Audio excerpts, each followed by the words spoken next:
Indian football ലോകത്തെ നാണക്കേടിലാക്കിക്കൊണ്ട് വനിതാ Asian cup സമയത്ത് നടന്ന ഭരണപരമായ വീഴ്ചകൾ ഇപ്പോൾ വലിയ ചർച്ചയാവുകയാണ്. കളിക്കാർക്ക് വേണ്ടി തയ്ച്ച ജേഴ്സിയുടെ നീളം കുറഞ്ഞതു മുതൽ പരിശീലനത്തിലെ അപാകത വരകൾ ചൂണ്ടിക്കാട്ടി വനിതാ AFF അംഗം ഫെഡറേഷനെതിരെ രംഗത്തെത്തിയിട്ടുണ്ട്. എന്തൊക്കെയാണ് ഈ ഭരണപരമായ വീഴ്ചകൾ? നമുക്കതൊന്ന് പരിശോധിക്കാം. ഓസ്ട്രേലിയയിൽ നടന്ന ഏഷ്യൻ കപ്പ് ടൂർണമെന്റിന് തൊട്ടു മുമ്പാണ് നാടകീയമായ സംഭവങ്ങൾ അരങ്ങേറിയത്. ഇന്ത്യൻ സീനിയർ ടീമിലെ 26 താരങ്ങൾക്കായി AIFF അയച്ചു നൽകിയ ജേഴ്സികൾ 15 വയസ്സിൽ താഴെയുള്ള കുട്ടികൾക്ക് പാകമാകുന്നതായിരുന്നു. 80% താരങ്ങൾക്കും ഈ കിറ്റുകൾ ധരിക്കാൻ പോലും കഴിഞ്ഞില്ല. ടൂർണമെന്റ് തുടങ്ങാൻ വെറും 2 ദിവസം ബാക്കി നിൽക്കെ വിയറ്റ്നാമിനെതിരെയുള്ള ആദ്യ മത്സരത്തിന് മുന്നോടിയായി താരങ്ങൾക്ക് പ്രാദേശിക വിപണിയിൽ നിന്ന് ജേഴ്സികൾ സംഘടിപ്പിക്കേണ്ടി വന്നു. തങ്ങളുടെ ആത്മവിശ്വാസത്തെയും ഏകാഗ്രതയും ഇത് ബാധിച്ചു എന്ന് കാണിച്ച് ക്യാപ്റ്റൻ സ്വീറ്റി ദേവിയുടെ നേതൃത്വത്തിൽ താരങ്ങൾ ഫെഡറേഷന് കത്തെഴുതിയിരുന്നു. ഒരു അന്താരാഷ്ട്ര ടൂർണമെന്റിന് പോകുന്ന ദേശീയ ടീമിന് നേരിടേണ്ടി വന്ന ഈ ദുരവസ്ഥ ഇന്ത്യൻ ഫുട്ബോൾ മാനേജ്മെന്റിന്റെ കടുത്ത അനാസ്ഥയിലേക്കാണ് വിരൽ ചൂണ്ടുന്നത്. ഈ വിഷയത്തിൽ AIFF വനിതാ കമ്മിറ്റി അധ്യക്ഷ വലങ്ക അലിമാവോ ഇപ്പോൾ നേരിട്ട് വിശദീകരണം തേടിയിരിക്കുകയാണ്. ഫെഡറേഷൻ അയച്ച കത്തിൽ അവർ ഉന്നയിക്കുന്ന പ്രധാന ചോദ്യങ്ങൾ ഇവയാണ്. രാജ്യത്തിന് വലിയ നാണക്കേടുണ്ടാക്കിയ ഇത്തരം വീഴ്ചകൾക്ക് ഉത്തരവാദികൾ ആരാണ്?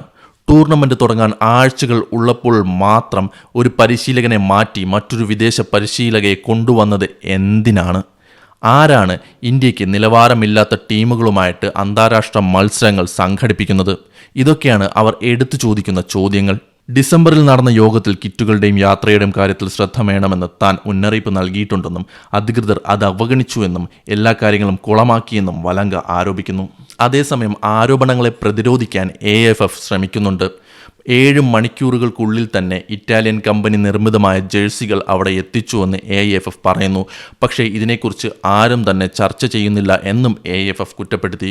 അതിനോടൊപ്പം തന്നെ ഒരു CBI ഉദ്യോഗസ്ഥനെ വച്ച് ഈ വീഴ്ച പരിശോധിക്കാനും AIFF തീരുമാനിച്ചിട്ടുണ്ട്. ഭരണപരമായ ഈ അനിശ്ചിതത്വങ്ങൾക്കിടയിലും കളിക്കളത്തിലും ഇന്ത്യക്ക് തിരിച്ചടി നേരിട്ടു. ഗ്രൂപ്പ് ഘട്ടത്തിലെ 3 മത്സരങ്ങളിലും തോറ്റ ഇന്ത്യ ടൂർണമെന്റിൽ നിന്ന് പുറത്തായി. വിയറ്റ്നാം, ജപ്പാൻ, ചൈനീസ് തായ്പേയ് എന്നിവരോടായിരുന്നു ഇന്ത്യയുടെ പരാജയം. എന്നിരുന്നാലും ഇത്തരം പ്രതിസന്ധികൾക്കിടയിലും താരങ്ങൾ മികച്ച പോരാട്ടവീര്യം കാഴ്ചവെച്ചുവെന്ന് ഫുട്ബോൾ നിരീക്ഷകർ വിലയിരുത്തുന്നു. ഇന്ത്യൻ ഫുട്ബോൾ ചരിത്രത്തിലെ ഒരു നിർണായക ടൂർണമെന്റായിരുന്നു ഇത്. ഒരുപക്ഷെ ലോകകപ്പിന് വരെ യോഗ്യത നേടാൻ സാധ്യതയുണ്ടായിരുന്ന ടൂർണമെന്റ്. എന്നാൽ അവിടെ കളിക്കാൻ പോയ കളിക്കാർക്ക് അടിസ്ഥാന സൗകര്യങ്ങൾ പോലും ഒരുക്കാൻ കഴിഞ്ഞില്ല എന്ന് പറയുന്നത് ഈ കോടിക്കണക്കിന് ജനങ്ങളുള്ള നാട്ടിൽ ഒരു നാണക്കേട് തന്നെയാണ്. എന്തായാലും അന്വേഷണ റിപ്പോർട്ട് വരുമ്പോൾ ഇതിന് ഉത്തരവാദികൾക്ക് ശിക്ഷ ലഭിക്കും എന്ന് തന്നെയാണ് ആരാധകർ കരുതുന്നത്.